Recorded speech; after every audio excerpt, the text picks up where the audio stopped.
கடந்த 3 நாட்களாக பெய்து வரும் மழையினால் செம்பரம்பாக்கம் ஏரியின் நீர்மட்டம் 1 அடி உயர்ந்திருக்கிறது. இதனால் மக்கள் அச்சப்பட தேவையில்லை என பொதுப்பணித்துறை அதிகாரிகள் தெரிவித்துள்ளனர்.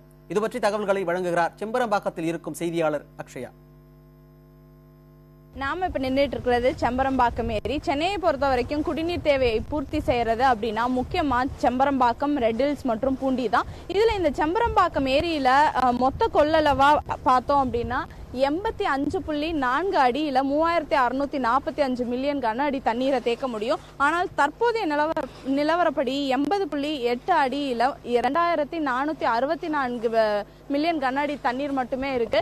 இங்க பதிவாகி இருக்கிற மழையை பொறுத்த மட்டும் பார்த்தால் 122 மில்லிமீட்டர் மழை மட்டுமே பெய்துள்ளது. கடந்த 3 நாட்களில் பெய்த மழையினால் 1 அடி தண்ணீரின் அளவு அதிகரித்திருக்கிறது.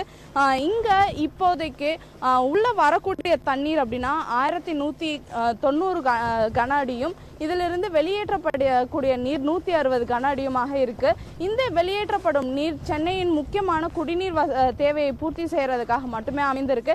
தற்போது பெய்து வரும் மழையினால், அதாவது கடந்த 3 நாட்களாக பெய்து வரும் மழையினால் வெள்ள அபாய எச்சரிக்கை எதுவும் விடுக்கப்படவில்லை.